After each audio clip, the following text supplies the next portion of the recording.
Jangan lupa subscribe ya. Dan aktifkan loncengnya. Terima kasih.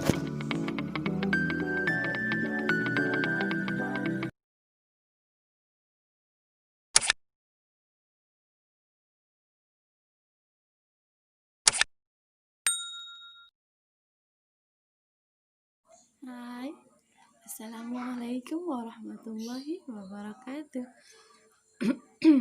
Ahlan wa sahlan bihudurikum fi barnamij Keluarga Jannah. Kaifa halukum ya asdiqai wa ya ayyuhatullah? Arju an takunu bi khair insyaallah.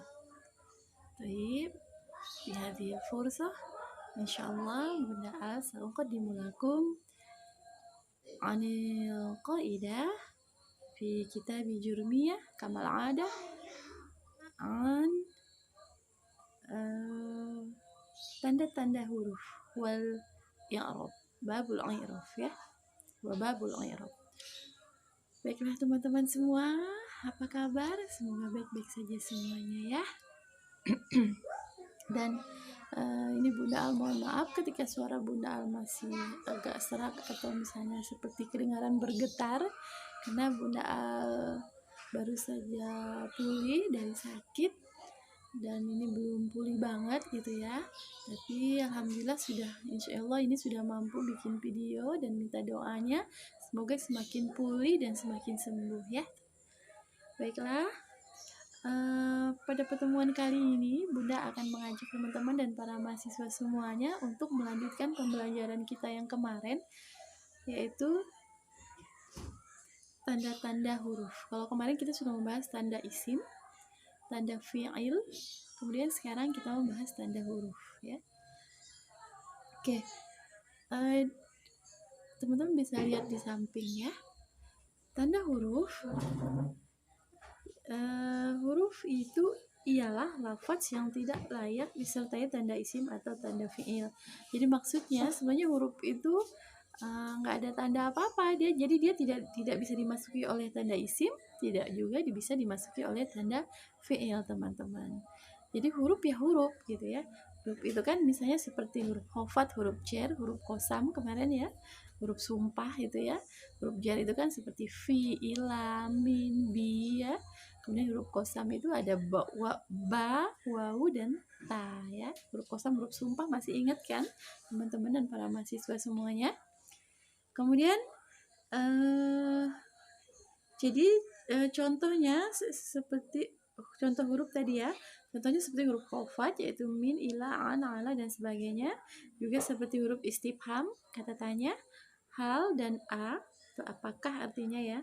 Kemudian lafaz itu disebut huruf sebab selalu tidak ditanwini karena tidak tanwin ya, atau disisipi alif lam, tidak juga terima alif lam, qad, ta'nis yang disukunkan dan sebagainya teman-teman.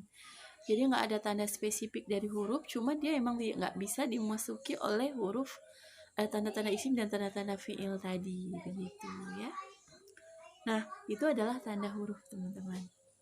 Sekarang kita masuk ke babul i'rab ya, babul i'rab. I'rab ialah perubahan akhir kalimat karena perbedaan amil yang memasukinya, baik secara lafaz ataupun secara perkiraan. Teman-teman bisa lihat di sini ya. Maksudnya yaitu i'rab itu mengubah syakal tiap-tiap akhir kalimat disesuaikan dengan fungsi amil yang memasukinya. Baik perubahan itu tampak jelas lafaznya atau hanya secara diperkirakan saja diperkirakan saja keberadaannya. Jadi i'rab ini maksudnya kita akan membahas tentang i'rab itu adalah harokat akhir dari suatu kata teman-teman dan para mahasiswa semuanya. Misalnya kenapa dia dibaca madrosatun, kenapa dia dibaca madrosatan, kemudian kenapa dia dibaca madrosatin, kemudian kenapa dia dibaca madrosah, atau tapi nggak ada ya kalau untuk isim itu yang jazm, yang adanya adalah di fi'il kalau jazm itu. Kenapa dibaca yatrib, kenapa dibaca yatribu, kenapa dibaca yatriba gitu. Cuma itu kenapanya itu nanti di selanjutnya ya teman-teman. Sekarang kita hanya membahas perubahan-perubahan atau i'rab dari kata-kata tersebut. Bisa kita lihat di sini contohnya ya. Misalnya yang pertama, ja'a Jaidun. Zaid telah datang. Kemudian di bawah coba lihat di bawah. Ra'aitu Zaidan.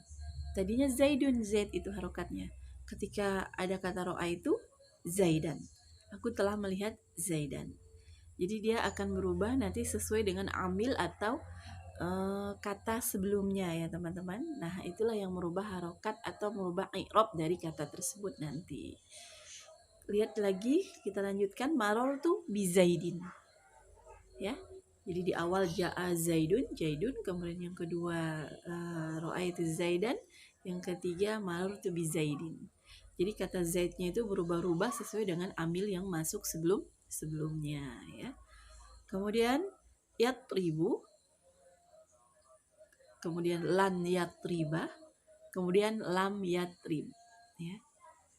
Itu dia berubah-berubah seperti itu i'rabnya sesuai dengan amil yang sebelumnya teman-teman ya. Nah, contoh yang perubahan secara diperkirakan ya, kalau tadi secara lafaz gitu, an innya itu sama sukunnya dia ketahuan gitu ya. Nah, kalau sekarang contoh perubahan secara lafaz, secara perkiraan. Contohnya, silakan lihat.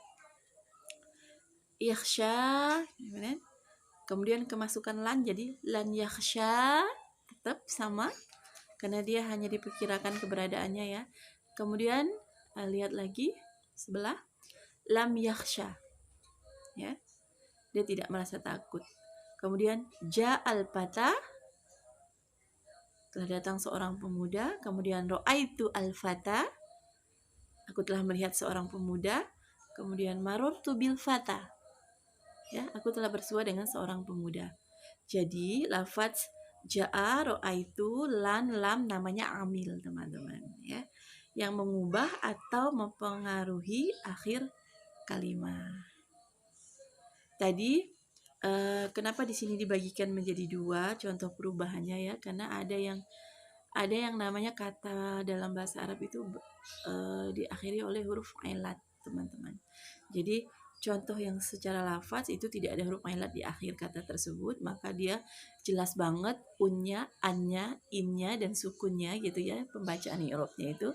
Kemudian ketika tadi contoh yang secara diperkirakan keberadaannya tadi itu karena di akhirnya ada huruf ilat, baik itu alif, wawu ataupun ya ya. Nah, misalnya tadi contohnya ja'a al-fata ya. Kalau di sebelumnya kan yang lafaz ja'a Jaidun. Tapi ketika di sini dia ja'a al-fata, kemudian ro'a itu juga al-fata, malar itu juga bil fata. Jadi dia tetap hanya dikira-kirakan saja i'rabnya karena dia punya huruf alat di akhirnya, teman-teman. Begitu para mahasiswa semuanya ya.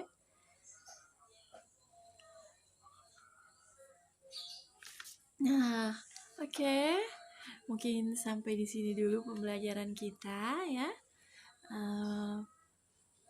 Pada kuliah Qiraatul Kutub hari ini, yaitu kita belajar tentang tanda huruf tadi, kemudian dengan babul i'rab atau perubahan atau cara membaca akhir kalimat karena adanya amil-amil yang berada di sebelumnya ya teman-teman.